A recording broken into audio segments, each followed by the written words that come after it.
Afternoon, everyone. Hi. Really pleased and exciting to be co-hosting today's webinar alongside Nicholas. For those of you that don't know me, my name's Sarah Griffiths. I'm the Deputy Regional Director of Finance for NHS England in the East of England. It's great timing today, actually, because we've got International Women's Day later this week on Friday.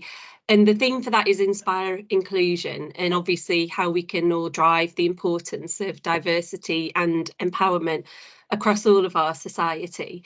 And I was thinking what's key to that in our professional lives is around promoting diversity within leadership positions. And obviously that comes through in so many of our webinars that we're doing in this space. We know the data here, we've talked about it lots, and we also know a bit about the barriers that women face when they're seeking progression in the workplace. Some of those, I think, are in the society and they come out in conscious or in unconscious bias. Another of those barriers might be a bit more self-imposed, and that's kind of where we're going to focus the topic of our webinar today. So breaking through the self-imposed glass ceiling. And then linked to that is recognising how in our own personal or professional lives we might impose our own glass ceilings and how we can challenge ourselves to overcome them. And we've got three brilliant speakers today who are going to talk through their experiences in that space. I do feel like I say this every time I co-host a webinar, but I feel like I can really relate to this topic, actually. I think in myself, I've been known to talk myself out of certain opportunities, certain roles, thinking they were too much of a step or will have too much of an impact on my own kind of work-life balance. So I'm really interested to hear from the experiences of our three speakers today. So we've got Kathryn, Sophie and Cathy with us. I'll let them all introduce themselves in a couple of minutes, and I'm looking forward to hearing their experiences personally and observationally in this space. As always, we'll have some time for Q&A after we've heard from the speakers to probe a little bit further as needed.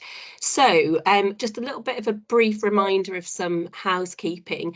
Just while we've got the speakers talking, if you don't mind keeping your cameras off and staying on mute, and then obviously if you want to ask a question, feel free to drop it into the chat or raise your hand and put your camera on when we open for Q&A. We'll run through till about 12:55 and then start to wrap up, but myself, Nicola and our speakers will be around for a few minutes afterwards if anybody wants to stay on and have a little bit of a continuation of the discussion. So in that case, and without any further delay, let me hand over to Kathryn, Sophie and Cathy for some introductions. Kathryn, do you want to start us off? Thanks. Yes, thank you. Good afternoon, everyone. I'm Kathryn Vause. I'm Executive Director of Finance at Yorkshire Ambulance Service. Sophie? Hi, everyone. I'm Sophie Harrison. I'm the Chief Finance and Commercial Officer at Royal Papworth. Thanks. And Cathy? And I'm Cathy Kennedy. I'm Director of Operational Finance in the North Eastern Yorkshire region, working for NHS England. Thank you. Thanks for that. Now we know who you are. Let's hear a little bit more about your experiences. Before, in the lead up to this, Sarah and I have met with Kathryn, Cathy and Sophie to hear a bit more about their backstories. And I think, Kathryn, if we can ask you first to share a bit about your own background, your career, and the how this self-imposed glass ceiling came around and how you broke through it. So we'll have a bit of a discussion with you before we then move on to Cathy and Sophie. But yeah, let's start with Kathryn. Okay, thank you. So thank you to everyone for joining today. I really do feel privileged to have been invited to speak to you. I hope that our discussion today will encourage some of you to consider career choices that you may previously have thought were out of reach for whatever reason. You might recognise yourself in some of our stories. So I'm just going to provide you with a very brief, I promise, potted career history. That's just to provide some context. I want to talk to you about how I was happy as deputy for many years and had no intention of ever applying for a Director of Finance role, and then briefly tell you what happened to change all of that. And now that I've been doing this role, firstly as interim and then substantively for a number of years, how I found that. So first of all, the potted career history. I did the finance graduate training scheme 33 years ago. I started that. Following that scheme, I progressed quite quickly, as many of us do from that scheme. I was in an assistant director of finance role in my mid-20s. And then following that, I held several full deputy roles over a period of many, many years in lots of different organisations. I think I've worked in all healthcare sectors. And as you'll know, there's many different types of deputy roles. And what I found was that I was able to achieve promotion and find new challenges without moving to a director level. I had to move organisations, but I was happy to do that. So in my deputy roles, I was happy after doing it for many years with lots of experience. I knew what to worry about. It meant that that didn't impact adversely on my work-life balance. The deputy roles are really hard roles, and you do work long hours, but I felt like I had a decent work-life balance that I was happy with. I felt intellectually challenged. I enjoyed success in those roles. I never have been, and I'm still not interested in status, but I do enjoy a high profile role. I like to be involved in lots of things, in lots of areas of the business. I like to feel like I'm making a difference and be seen to make a difference. But again, I felt the deputy role was giving me that. So I had no intention of moving on. And I guess one of the important things that might ring true with some of you is there was also my perception about what you needed to be and how a director of finance looked. And I think in my perception was kind of twofold, really. One, that the role required more than I could give or was prepared to give, that it would adversely affect my work-life balance too much. And then the other one was that it required something I couldn't be or didn't want to be. It was almost like I thought you had to be a certain way. You had to be corporate and suited and booted and a bit hard-nosed. And that I really can't be that and don't want to be that. I want to say this is not big-headed. It wasn't a confidence issue for me. I wasn't worried I couldn't do it. I perhaps was concerned I wasn't the right person and that it wasn't right for me. So that's where I was for a long time. And then in 2020, my director of finance at the ambulance trust I'm now at left the trust at very short notice. And we were in the early throes of the pandemic at that time. And as you all know, that had a huge impact on the NHS, had a huge impact on my organisation. The finance regime was turned upside down. You know, it couldn't have been worse timing for a kind of change in senior leadership in finance. And on the basis of that, the chief executive, who knew how I felt about pursuing a director role, asked me if I would step up. I think he readied himself for quite a difficult conversation, and explained why he wanted me to do it rather than bring someone in externally, and the timing of that and the benefits of that. Now, he needn't have worried about that, because I didn't even think twice. I agreed that I would cover that role on an interim basis. He needed me, the trust needed me, and actually as deputies we have to accept that to some extent that's our role, even if it's in the very short term, especially if you don't have the experience to do it for a longer period of time. So following me agreeing to do that, after a couple of weeks, we had another conversation, and we talked about whether or not I perhaps ought to do that for a fairly lengthy period of time, maybe a number of months, up to a year, so that I could finally make my mind up once and for all whether or not being a director was something I did want to pursue after all. So I think he was very clever with his suggestion. So I did that. And then a year after that, I applied for the substantive role and was successful, and I am still in role. I really just wanted to say a little bit about how that's been for me. In many ways, it's the hardest job I've ever had, and in coming to the decision to apply, I've never put so much thought into the decision to apply for a job as I did to this. And my focus on the decision was about my resilience. And was I resilient enough? Were my personal circumstances, did I have the right networks, etc., etc.? Was I resilient enough to apply? The reason I focused on that was because I did want to apply, because although it's the hardest job I've ever had, it's the most enjoyable and the most rewarding. And so I felt like as long as I could cope with it, it was worth doing. So A few things that I probably want to share is that it's very different to the deputy role. It does draw on a lot of skills that that don't really are not needed to the same extent as deputy. You know, I'm involved in and play a crucial part in decision making, in decisions that affect all areas of the trust. And exposure to all those areas of the trust in the depth I now am exposed to it is so interesting. Another thing that came as a bit of a surprise to me is that we obviously, even as directors, you maintain that leadership role and close working relationships with your team. So for me, my finance team, my fleet and estates team, etc. But what I'd not really thought about until I was thrown into the role was that I had a new team, which is the execs and the board. And I've really enjoyed working with that team of people. I think partly I've been lucky with the people who were in that team. But what I've really enjoyed is what I've learned from working with those senior leaders who all work in different areas. I feel like for the last 3 years, I've been on a real life leadership development course.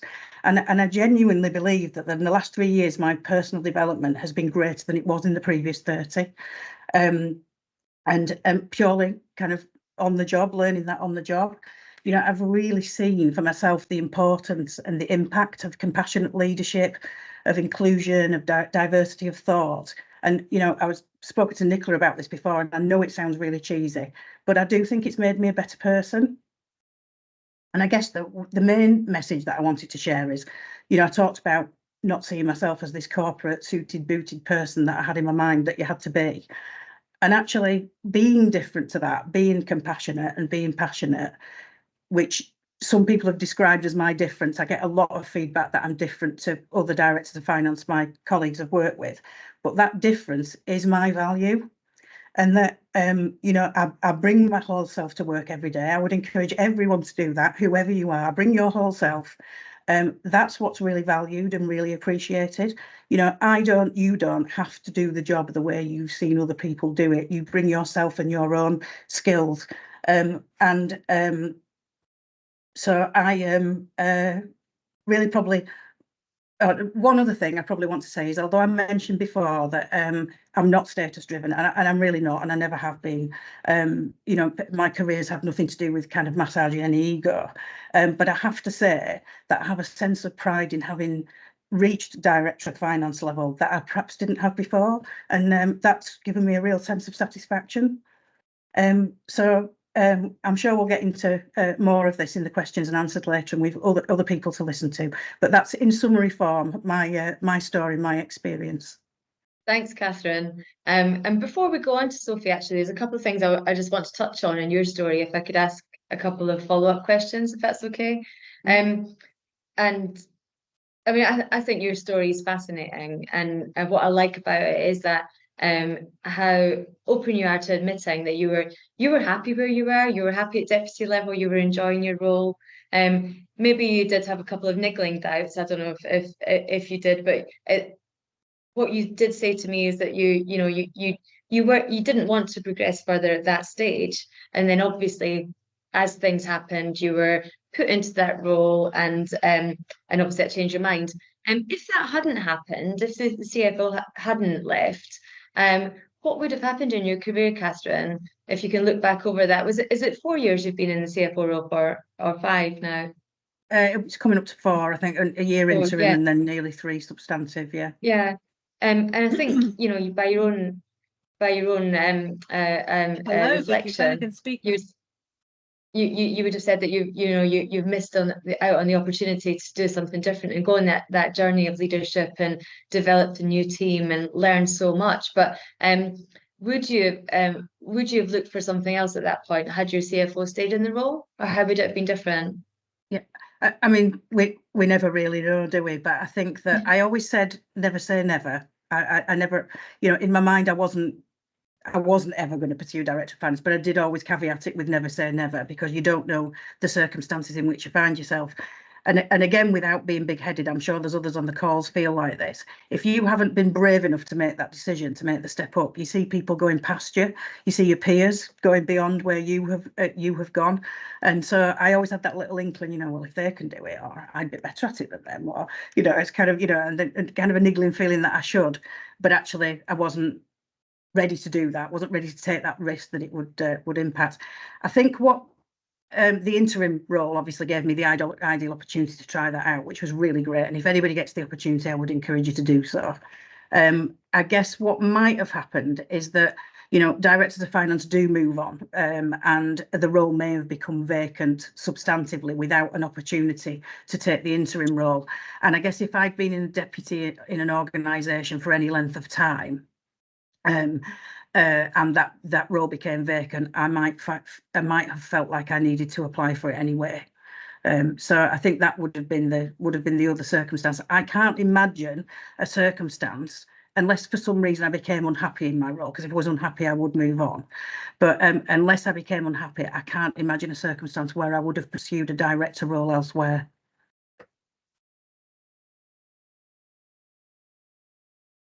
Thank you. That's brilliant, and thank you for sharing your story. We will come on to some more in-depth questions. I'm sure there'll be people that want to ask you some questions and probe a little bit further, particularly around the developmental aspect and also the what you learn moving into that role. And hopefully there are people on the call that can see this as a parallel from wherever you are in your career. It doesn't need to be deputy to CFO. We're using this as an example today, but it could be across different levels as well. But Sophie, do you want to share your experience with us? Yes, thanks, Nicola, and thanks so much, Kathryn. That was really brilliant to hear. And I very much echo what you said at the start around feeling very privileged to be here today. I was part of this group when it first started. We were talking just before we came on saying, I remember the first session we did, there were 25 of us. And so it's brilliant to see 160 odd people here today. And it feels very special to be on this side of the table. So thank you for having me. I suppose a lot of what I'm going to say actually feels very similar to the story that Kathryn's just told you, except I'm a little bit earlier in that stage of the journey, and perhaps that's an interesting reflection in itself in terms of how we've both got to that stage.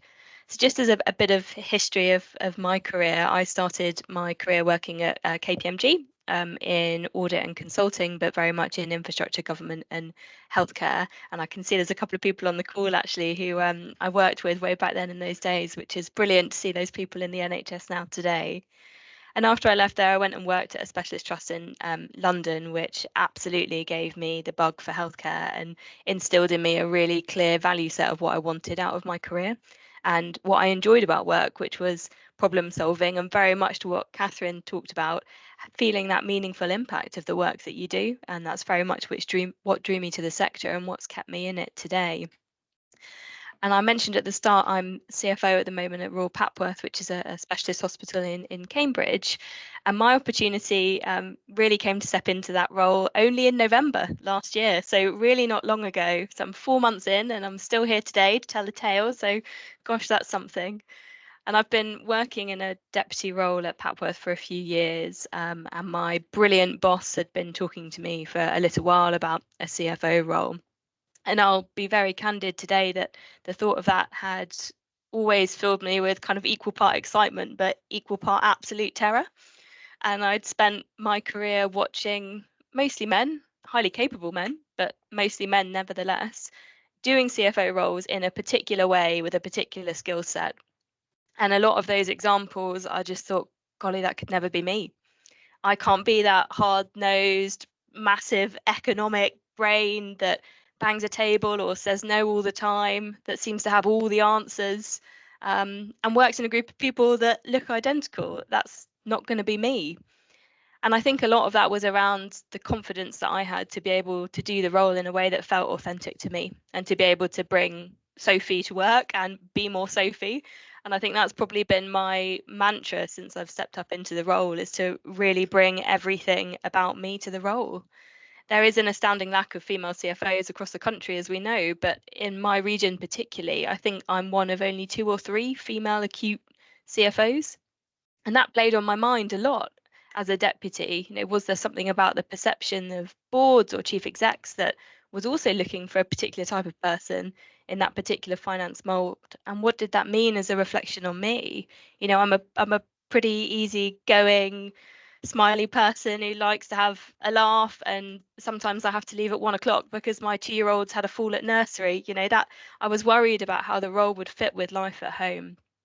and I only came back from maternity leave from my child about 18 months ago. So I've been very much getting into the rhythm of drop-offs and pickups and all those weird and wonderful things that go with being a working parent and having young children. And I was worried about what the role would mean in terms of that shift of balance of responsibilities at home. And I'm sure, well, I know from lots of other webinars that will resonate with a lot of you on the call today. So when my boss said to me he's going on to comment for a year, I felt quite anxious actually about being asked to step into the role. But I got over that pretty quickly because I feel very strongly about the organisation that I work for. It is an organisation that really encourages flexible working and supports it, and that's not just lip service. But what also really helped was the networks that I've built through this group, through the One NHS Finance talent pool and other groups like that. It's just fantastic to be able to have those support mechanisms. And there's lots of people actually, when you start talking, that are going through similar experiences at all different levels of their career. And it's fantastic to have that type of support.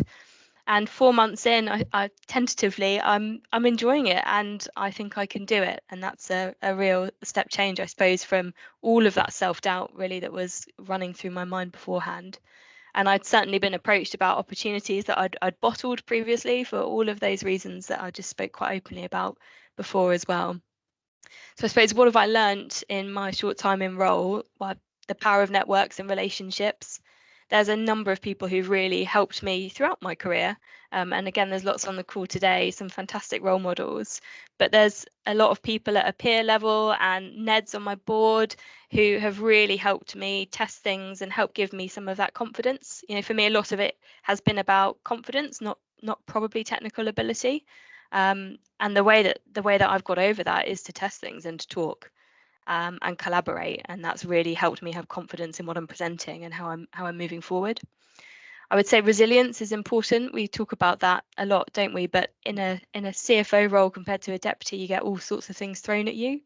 And I thought I had a pretty good handle on that from having a pretty broad deputy portfolio. But there is something different about being in the chair. It hits a bit differently, and you're in a slightly lonelier position. So the more you can talk and help build that resilience, I think, is really key. I spoke a bit about the right organisation earlier. I think this has been a real realisation for me that the organisation has to match my values. I have to believe in the purpose, and this is what's really kept me going through some of those difficult and challenging bits. And I've met a lot of people in this role who are doing it for a lot of different reasons, but for me it's genuinely about the patients, it's about problem solving, and I really believe in that bit of NHS magic that we've got, particularly where I'm based with working with our partners. I suppose the thing I'd probably just leave with as a general reflection is that the main thing that struck me has been the need to be bold and courageous. You've got to be courageous enough to give it a go. And if you make a mistake, that's fine. You've just got to be smart enough to learn from it. And you need to be compassionate and kind to others that are going through the same thing as well, particularly women. We've got to support each other as we're going through this. And I think that those are the things that have really kept me going and be the key things really that I've learned over the first few months. So thank you. Thanks, Sophie. That's a brilliant rundown of your career so far, your NHS life. And you know, Sophie and I know each other quite well. I think I've been on the call a couple of times when we've spoken about future possibilities for you, and it's we've had this discussion. So you know, I know what you're saying today is completely how you feel, which is great. Something I wanted to pick up on what both of you have said before we pop on to Cathy next. It's so clear coming through from Kathryn and Sophie's views that you found organisations that you really identify with, that you share the values of. I think, Kathryn, you said you probably wouldn't have looked for a CFO role elsewhere, and I know about Sophie's commitment to the Royal Papworth as well, which is great. It's really good to hear that. I think making the right decision when you're applying for a role goes right back to, you know, when you're in the interview stage. Are you joining the right place? Do you see your career developing there, and making sure that you do some of that due diligence yourself before you join? It's really good to hear. But what I was going to ask you, Sophie, was what gave you the confidence to be comfortable in being you as you stepped into the more senior role? That's a really good question, and I think some of that has come from a lot of self-reflection, really, about where that's coming from. It's also been about working with individuals in an organisation that's given me the space to do that. And I was very fortunate to have a fantastic boss who I mentioned, he's gone on to comment at the moment, who really gave me that space and encouraged me to bring all of me, I suppose, to that setting. I've had examples in my career where I've seen the behaviours that I absolutely didn't want to exhibit, and that really stuck with me. I've seen the impact that it's had on the team. I've seen the impact it's had on individuals more widely, and I didn't want to be that individual. I wanted to be able to bring myself and laugh, and I really believe that bringing a bit of fun into the day is the way that you can engage people, to get the most out of people, to ensure you're having more inclusive conversations and getting different opinions around the table to solve some of the sticky issues, really. So, but I think that environment that was created for me, both within my organisation, but also within my broader system, and through others across the region. This group in itself very much started within the Eastern region, which I think just talks to the commitment in terms of that environment. So those would be the biggest things. Excellent, thank you. Cathy, we'd love to hear from you. And in fact, you were a bit of background here. Cathy was instrumental in us developing this as the theme for today's webinar in one of our steering group set meetings that we have from time to time with everyone from the region. So, yeah, what are your views and thoughts on this as a topic? Thanks, Nicola, and great to see so many people on today. Glad to see that it's a topic that has really captured people, and it's certainly something I've seen and observed, and was really keen for us to explore why people have a self-imposed ceiling and what can create that, and what can help people move on. But it might be helpful just to give a very brief background to my career, where I'm talking about what I observed and perhaps what I experienced. I again was on the graduate scheme a very, very long time ago now, over 40 years ago. And at that time, there was one female director of finance in the entire country. One. Her name was Jackie. I remember it well because she was the only one. She stood out, as you can imagine.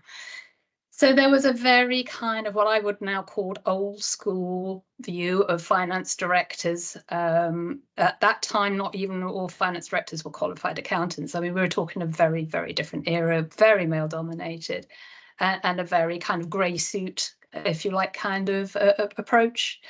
So what happened to me? Well, I finished the grad scheme, had a couple of quick promotions, and at the age of 28 started my first finance director job. Now, this was a period of great change, and there were small organisations, and that was something to do. And nonetheless, that was a leap in the dark. I wasn't working in that organisation before because it didn't exist before. It was actually being set up as a new trust. So new organisation, new team, new geography, different region. And I moved from a job where I was in the third tier of management to being a finance director.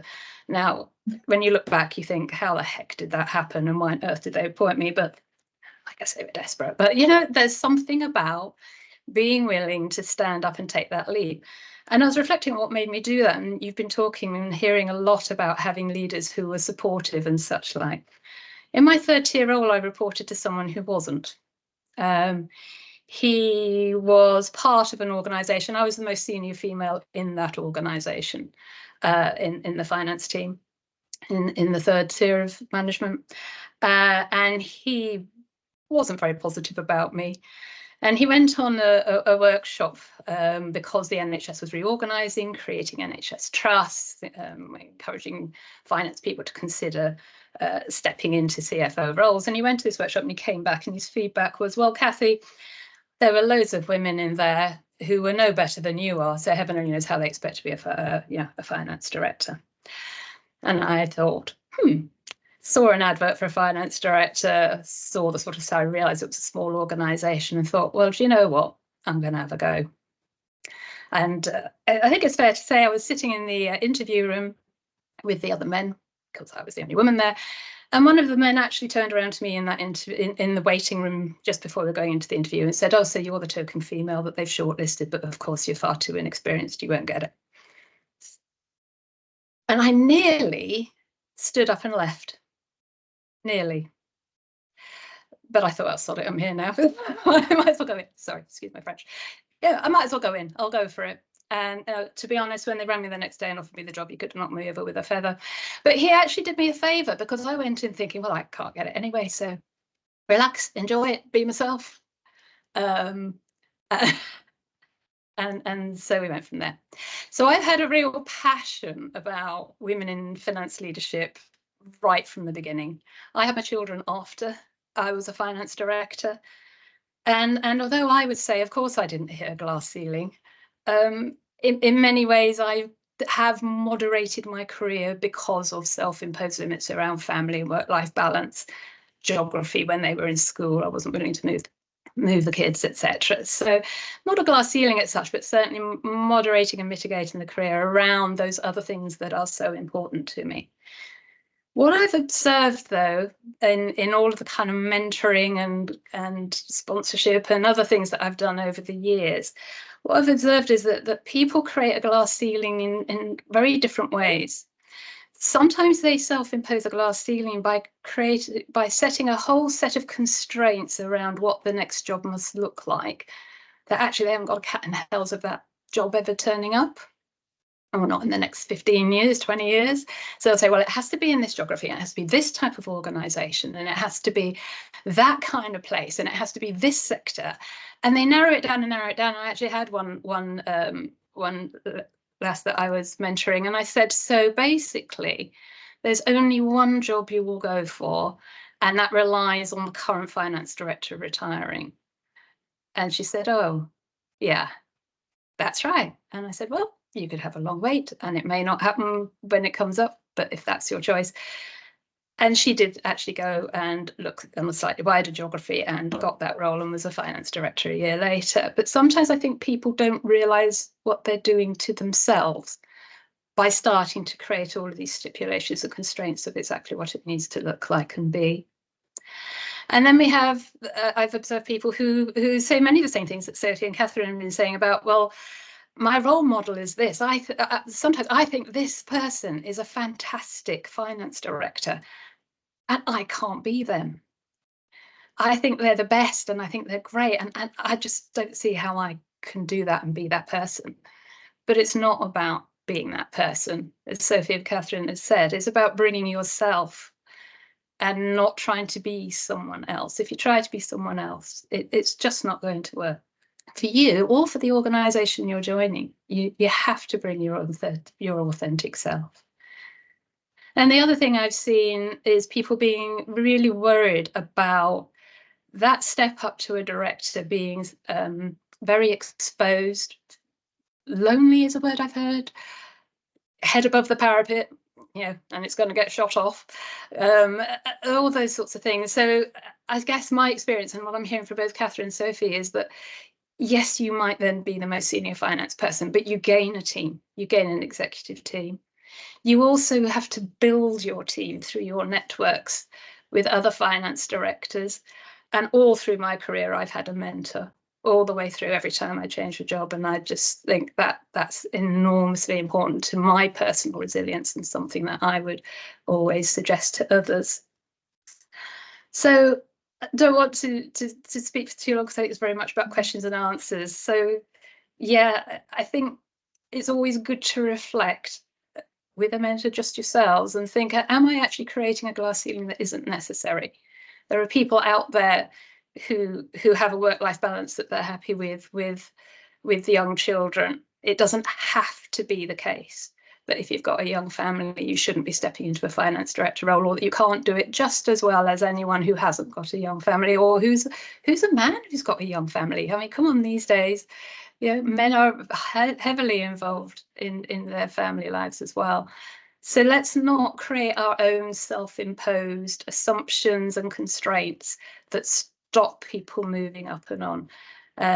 You can self-impose a glass ceiling without even realize you're doing it. So it's always good to sit back and reflect and think, what if I did do that? What could make that okay? What could mitigate those issues I might be concerned about? And one of those I would always say is interview your prospective boss.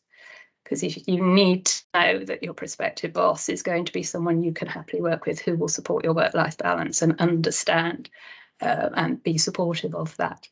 So yeah, you think your boss is interviewing you? Interview them. Thank you, Cathy. Thanks. That was great. And yeah, really interesting to hear some of your experiences. Massive well done for putting up with some of that shocking behaviour and being resilient throughout that, and really great reflection on kind of supportive leadership as well. Sophie, brilliant. Again, I thought that personally your kind of style really shines through, and especially your reflections around kind of you're going to come at the job in your own style and do it in your own way, not as a carbon copy of people who've done it before you, which I think is really important. And Kathryn, I thought it was excellent kind of just listening to your experiences of how you've kind of shaped the role, your reflection on kind of experience-based learning, and your pride in the role and the organisation really, really shines through as well. So thanks to all of you for that. We're going to open for questions now, so feel free to raise your hands or to pop things in the chat. I'll try and keep an eye on those. I'll just start us off if that's okay. So question from me, and obviously feel free whoever to come in first to answer it. We've spoken a lot around kind of what your experiences are of the role. What was different? What surprised you about stepping up into your current roles or roles that you've had in the past, in terms of better than you thought, you know, why did I ever let that worry me kind of things, or even, you know, surprised you in a different way? If we can start with that question first. Anybody happy to pick that one up, Cathy?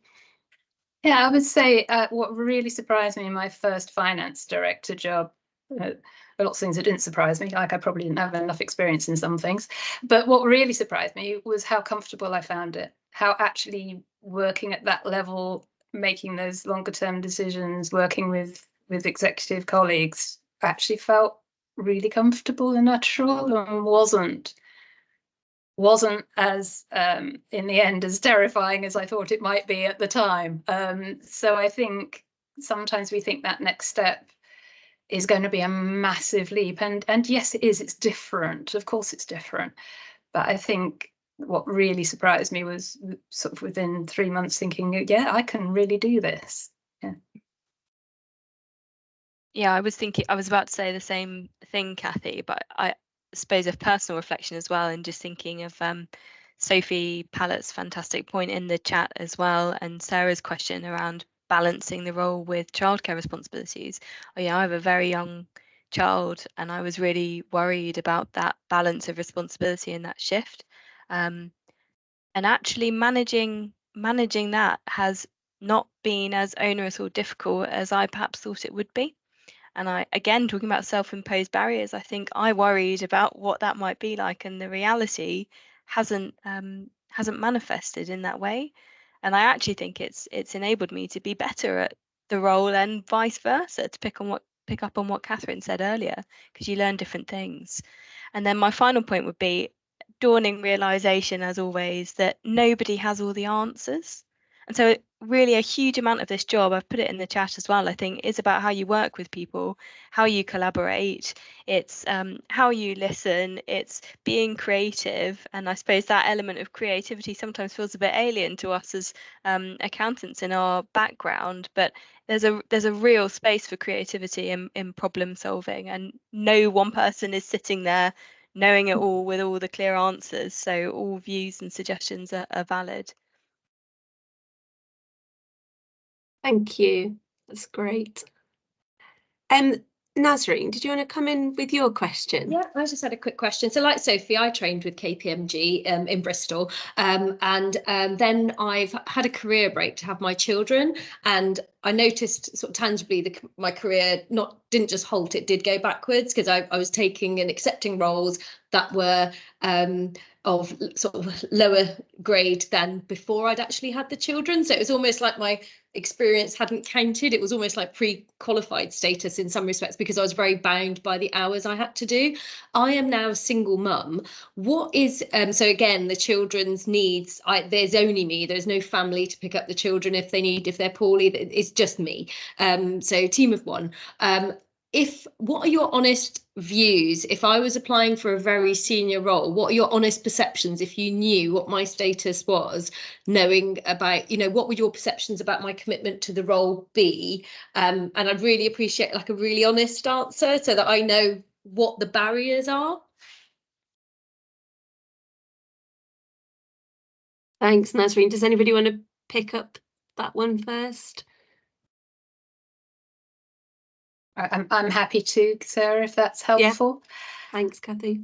I guess, Nazreen, I don't want to sound too glib because it's not straightforward, is it, in life? And you know that you'll get different responses from different people, and maybe you're asking the people that are least likely to give you the negative response that I have to say you may come across elsewhere. I've got experience of that, but very limited. I have to say, I think the fact that you juggle so much in doing what you do and doing it successfully actually makes me think that you would be someone who would be able to bring a whole set of skills that are not about finance, but are about life skills, being able to juggle, being able to multitask, really understanding the importance of prioritizing and being able to do that in a very authentic way, because you're having to do that throughout your life. So I wouldn't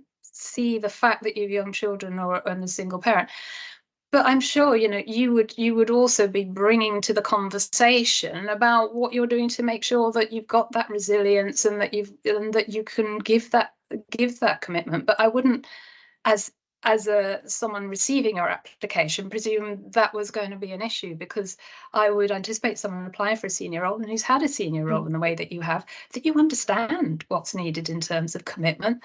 You're a professional person who's had a senior career. You know what that takes, and I would be expecting that you would know what that meant and what you would need to bring to that role, not assuming that somehow I needed to worry about whether you understood that and whether you'd thought about it, which I think is the reaction you're concerned about getting.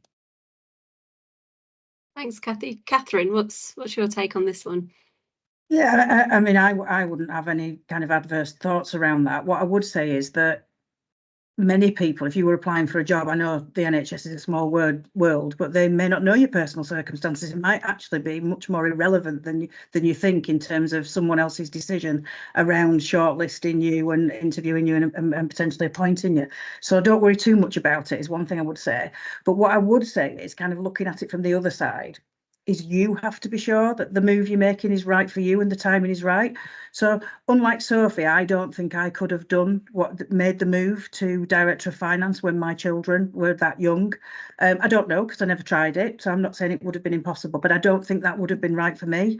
When this happened to me, and then when I ultimately applied for the substantive job and made that decision for myself, my youngest daughter was just about to go to university.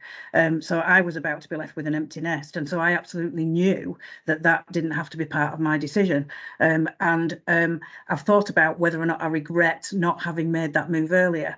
Now, I'm not a big into regrets. It's a bit of a waste of energy, isn't it? But I'm not sorry that I didn't make the move earlier. I think, I made decisions that were right for me and my family. So, don't feel obliged to make those moves if you think that you are not in a position you haven't got the resilience that you need, because you really do need that. And you don't want to break yourself, do you, by, you're better off leaving it a few years. So I'd be sure yourself and not worry about others' opinions. Great advice. Sophie? So similar themes, I suppose I would reflect careers aren't linear. They can go in different directions and curves and all sorts of different shapes. And I wouldn't beat yourself up about that, whether that's self-imposed or imposed externally. That is what it is. I would absolutely echo what Kathryn said at the end there. Forget others. You've got to focus on you. And if you have the conviction and the skills, then go for it, because you're the one that's going to have to manage if things don't go perfectly or if they do go awry. And that's about your self-resilience. And if you have that conviction, you'll do a great job in whatever you go for. And I guess the final bit I would reflect on is the organisation itself. and making sure you've got that real match with an organisation where you feel the values and the purpose. It's not just lip service, it's real. That goes a really long way to creating the right environment, to helping you succeed in whatever circumstances it is, whether it's children, whether it's other things at home, whether it's just wanting more of a balance. I think that's really, really important. Thank you. Thanks for those fantastic answers. Thanks for a great question, Nazreen. I think there's a few other people with their hands up. Amanda, were you first? I hope that's right. And also Helen, I think both of you want to ask a question. Here's Amanda, over to you. Thank you, yeah, and thanks for a great session all. A lot of relatable stories that are shared there. My question is just around how we make sure that we support those around us to make sure that they don't have an imposed ceiling. So what are your top tips for ensuring that?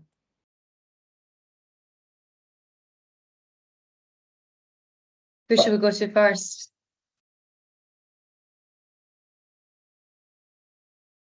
Cathy's got her hand up. Happy to kick off if you like. Those round is interesting, isn't it? I think both Sophie and Kathryn have talked about the real difference a leader can make by giving someone an opportunity to try something. And I think I've been proud in my career to have a number of people who've worked for me who have gone through the ranks and gone on to be director level, not always in finance, interestingly, back to the, don't assume things are linear. But I think we can hold the mirror up and ask the questions about what's holding people back. What is it that's really test their assumptions and that they're making about what's possible. And I think the other thing is to give the opportunity for people to try things. So stretch them in the roles they're in, get them to the point where they can see that they feel themselves to be ready for that next move and can see that they're making a difference. But give people that stretch and give them that support and those opportunities. It's really difficult to release people to go on secondment, but I think secondments are some of those most massively powerful things that can happen in someone's career. And I think in the NHS, understandably, we're reluctant to release people, but I think really positively seeking to let people have those opportunities is really important. I'd agree with that. The only other thing I think is helping people to create those networks. So inviting them into groups like this, helping link them up with mentors or different relationships outside of their version of the world, because that can open people's minds to different experiences. They'll learn more. Again, that might bring up some of those shadowing opportunities, short of secondments, but all of that helps to, I think, breed confidence that people can do it in their own way and they are capable of doing it. Thank you. Good. Again, great question, Amanda. Has that helped? Yeah, definitely. Some great tips there. Thank you. Thanks so much. I think we've still got a question from Helen. Oh, yes, she's there. Hi. Mine's more actually and that is oh, Helen, I can't hear you very well. Yeah, that's it. Okay, so I've worked in... We still can't hear you, sorry, it's not coming through. Hear me now? Very, very faint. You might need to pop it in the chat. Yeah, thank you. I think in the meantime, shall we ask Sam's question, and then we'll come back to Helen's question, and that'll give you time to type it. I don't know how fast you type, Helen. Hi, Sam. Hi, thank you. Yeah, one of the things that always makes me wonder is that we have all these conversations about how difficult it is to get on and get promotions and things, and certainly I've experienced that. On the other hand, when I'm recruiting, it's extremely difficult to recruit decent people as well. And I just wonder if you've got any, and I suppose I'm not talking about director roles necessarily, but even at deputy director level, but certainly at 8B, 8C, 8D, it's really, really difficult to get decent people, whether they're men or women, frankly. So how do we square that circle? Because there's something wrong somewhere, isn't there? There's all these people who want jobs and we don't get people applying. So Thank you. Who wants? I think that's a really interesting point. And it's quite interesting what Kathryn said in the chat about how her previous director of finance has said that he'd rather have 3 days of her than 5 days of someone else. So there's definitely something here that we could be missing. Really good quality talent that could be available on a part-time basis rather than full-time. But Sophie or Cathy or Kathryn, do you have any views on Sam's question? Yeah, I'm happy to go first on this one. I think, Sam, this is a brilliant question, and it's not a straightforward answer because I think it's really multifaceted, but I'll give you a couple of two pennies worth, I guess, from my reflections. I think there is something around the start of our finance pathway. So how are we capturing school leavers, graduates, whoever it might be, and exciting them about NHS finance as a profession? I think it's exciting. Some people don't, but I think there's a huge sway there, and we've seen programs like Access Accountancy and some of the funded school placements as well through the SDN networks and others that I think have a really important role to play in getting more people into the profession and getting them into public sector finance as a profession as well. I think there's then the piece around how do we manage the talent that we do have within our teams more broadly, and a plug for the One NHS Finance Talent Strategy as well, because I think this sets it out really neatly that people don't fall into particular buckets and they have different aspirations, but we can still tailor learning and development programs to where those individuals are and what their aspirations are. I think there's part of that then which is about really decent development and line management conversations as well that really reflect on the individual more broadly and help provide some of those opportunities we've talked about, like shadowing, secondments, placements, whatever it might be, to help encourage that coming through. And then I think there is a role finally, probably more structurally, if I call it that, for within our integrated care systems in our regions, how we really shift our policies or procedures or any potential barriers that we have to people moving around the system to be able to gain those experiences. Because I think my reflection is, and until you do it, a lot of the time you're never going to be able to get over some of those hurdles, I think, around whether you can. And I think the more we can share at all levels, building networks, giving people different experiences, helping fill some of those harder to reach strategic finance type gaps as well, which I hear very commonly expressed, I think the better. So that just a few reflections from me. I hope that helps. Thank you, that's fantastic. Kathryn. And yeah, just building on from that rather than directly answering the question, one of the things that I think is really important is succession planning. And I think we can all take responsibility for that, whatever role we're in, you know, whoever's coming up behind you, you know, make sure that they're ready for the next role, and we're all helping each other then, aren't we? Because the next role might not be in your organisation, it might be for someone else. And I guess I've reflected on that a lot, because if you make the move into the director role as I did, I didn't have me as deputy, and having a good deputy is really helpful as director of finance. It's an absolute must-have. And I guess if you've been responsible for developing your deputy, and they're responsible for developing people, you know, behind them coming up, you're almost making yourself redundant as you go through and ready to take the next step. And I think that will help us all if we all take that really seriously. Thank you. Thanks, Kathryn. Also, Sam Prophet's comment in the chat, I think is really important as well. What's come across today is how well all three speakers have set clear boundaries and clear on how they manage their work-life balance and approach the role. This is key, as sometimes we try to do everything in order to prove ourselves, which is unnecessary, but we fall into it. I think that's natural. But it does feel like it's managed been really well by all of you, and hopefully that's inspiring for others to see and to think about as they progress through their careers. Also, just picking up on Helen's point, she shared, it's in the chat, sort of third, fourth from the bottom, the comment she wanted to share was that she read a book recommended by a coaching colleague from when she was in the commercial sector called Fix the System, Not the Woman, by Laura Bates. Thanks for that. I'm going to read that, actually. I'm always into recommendations for on these types of books. That looks really interesting, actually, and follows on nicely from what we're talking about today. I'm going to do a bit of a sort of sum up now, because we're coming to the end of what has been a fantastic and really interesting webinar. There's quite a lot has come through here. That it's always the way when we set these webinars up, and think about the themes, and much more comes through than you're really expecting to talk about. But thank you for that and for sharing it with such openness. But there's a lot here around having the confidence to bring your authentic self to the role and not feel that you can't do it because you have this unrealistic image of whatever the role is that you're aspiring to be. Whatever, you have an unrealistic image of how that should look or what that person should be like. And if you don't feel you fit that, you're potentially holding yourself back. But it's really great seeing the confidence that all three of our speakers have had to be themselves in this role and thrive in doing that.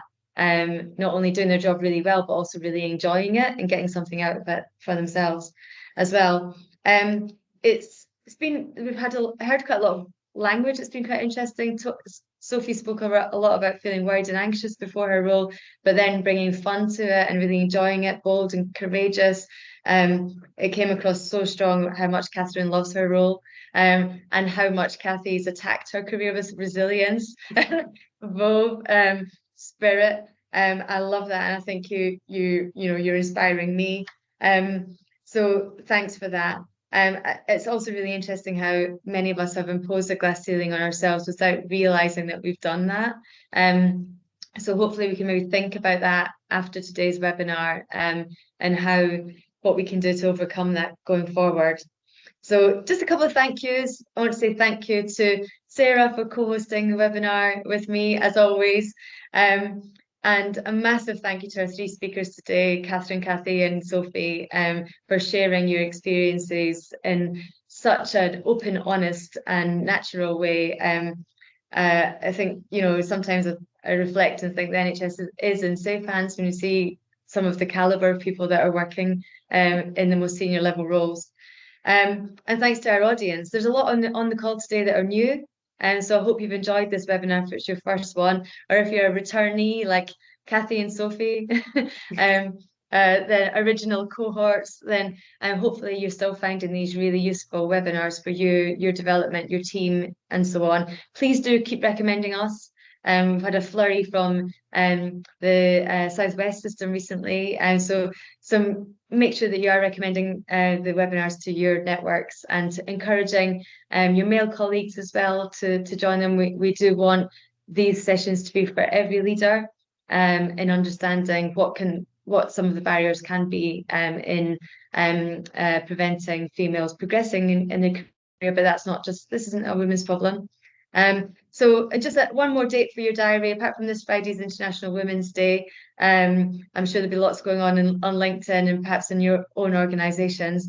But a big Women's Day or Women in Leadership Day is on the 10th of July, when we will be having another in-person day. This will take place in London. We're firming up some of the details around timings, around the structure of the day. But please mark it in your diary. It's a bit of a save the date moment just now, but there will be more communications. But since we're all here on this call, I might as well say it.